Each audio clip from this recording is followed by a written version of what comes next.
Pernah nggak kamu punya batu akik atau batu permata yang menurutmu keren banget, tapi pas sudah dipasang cincin, kok rasanya jadi kurang berwibawa? Bisa jadi bukan salah batunya, tapi salah pilih emban. Karena dalam dunia perbatuan, emban itu ibarat pakaian buat batu cincin. Kalau bajunya salah, kesan keseluruhannya juga jadi aneh. Nah, di video ini kita akan bahas panduan lengkap memilih emban cincin, mulai dari yang mewah seperti emas, sampai yang unik dari bahan koin logam. Yuk, langsung saja kita mulai videonya.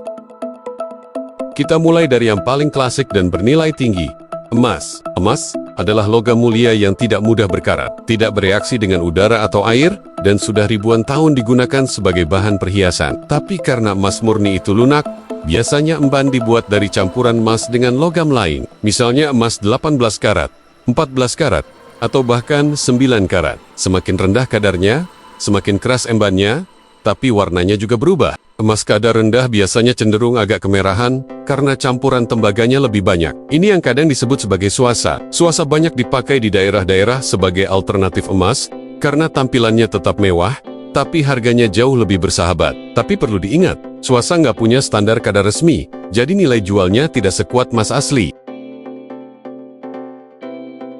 Selain emas dan suasa, pilihan logam mulia lain yang populer adalah perak. Perak murni terlalu lunak, jadi biasanya dipakai perak 925, yaitu campuran 92,5% perak, dengan logam lain, biasanya tembaga.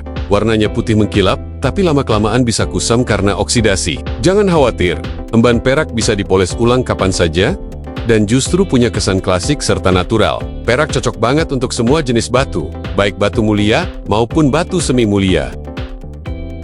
Berikutnya ada titanium, yang terkenal karena kuat, ringan, dan tidak mudah berkarat. Emban titanium sangat nyaman dipakai harian, tapi hati-hati, banyak emban yang dijual dengan label titanium. Padahal bukan titanium murni, hanya logam campuran dengan finishing mirip titanium. Selain titanium, ada juga germanium. Germanium punya daya tarik tersendiri sebagai emban. Tampilannya elegan dengan warna abu muda, mirip perak, tahan karat, tidak menimbulkan alergi, dan terasa ringan. Yang jelas, cincin germanium terasa nyaman dipakai harian dengan harga menengah di antara titanium dan stainless. Kemudian ada alpaka, atau yang dikenal juga sebagai German silver atau nickel silver. Meskipun namanya ada kata silver, alpaka tidak mengandung perak sama sekali. Logam ini adalah campuran dari tembaga, nikel, dan seng. Warna dan kilauannya memang mirip perak, tapi harganya jauh lebih murah. Alpaka cukup kuat dan banyak dipakai untuk cincin harian, meskipun bisa menimbulkan alergi pada kulit sensitif karena kandungan nikelnya. Lalu ada kuningan, logam campuran tembaga dan seng, dengan warna kuning keemasan. Kuningan banyak dipakai untuk emban murah meriah, mudah dibentuk, dan cepat kusam. Kalau kulitmu sensitif, hati-hati karena kuningan bisa meninggalkan bekas kehijauan di jari. Selanjutnya ada stainless steel. Seperti namanya, logam ini sangat tahan karat dan hampir tidak butuh perawatan. Cocok buat kamu yang mau cincin tahan banting. Tapi karena stainless termasuk logam keras, desainnya cenderung terbatas. Warnanya mengkilap seperti logam industri, dan biasanya berat di tangan. Pilihan yang bagus untuk pemakaian sehari-hari, terutama untuk yang aktif. Alternatif lain adalah monel, campuran dari nikel dan tembaga. Monel sangat tahan terhadap korosi, bahkan di air laut. Warnanya mirip perak mengkilap, dan sebenarnya kualitasnya bagus untuk cincin outdoor, meski namanya belum terlalu populer di dunia akik. Masih di kelas ekonomis, ada besi putih. Jangan salah, ini bukan emas putih. Besi putih biasanya logam campuran besi dengan lapisan krom atau nikel. Penampilannya mengkilap, cukup kuat, tapi tetap bisa berkarat kalau lapisan pelindungnya tipis. Seringkali orang rancu membedakan antara stainless steel, monel, dan besi putih, padahal sifatnya berbeda. Stainless steel terbuat dari campuran baja dengan kromium yang membuatnya tahan karat dan relatif kuat. Cocok untuk emban harian karena tidak mudah kusam. Monel, meski sekilas mirip, sebenarnya adalah campuran nikel dan tembaga dengan sifat lebih keras dan tahan korosi. Bahkan dulu dipakai untuk industri kelautan. Sedangkan besi putih biasanya merujuk pada paduan berbasis campuran krom dan nikel dengan warna keperakan. Namun kualitas dan ketahanannya di bawah stainless maupun monel. Nah, dalam proses pembuatannya juga ditambahkan elemen-elemen lain untuk meningkatkan kekuatan dan daya tahannya. Jadi, meski tampilan warnanya hampir sama, daya tahan dan nilainya tidak bisa disamakan. Kalau kamu sering dengar istilah perak Hongkong, hati-hati, itu bukan perak murni.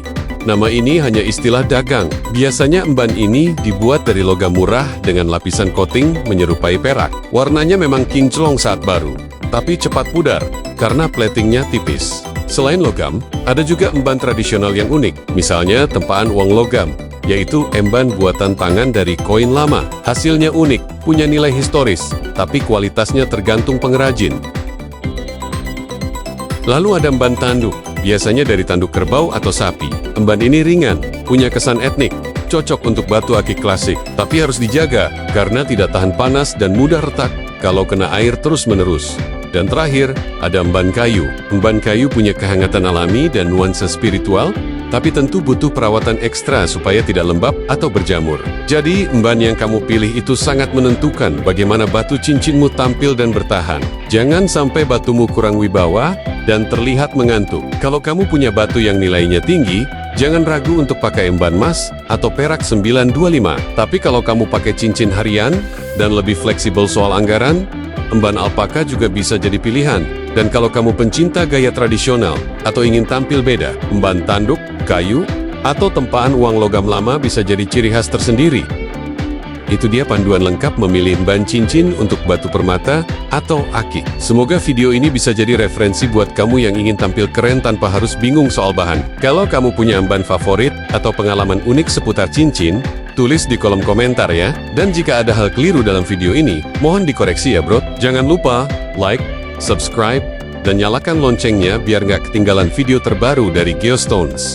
Belajar gemologi dengan gaya.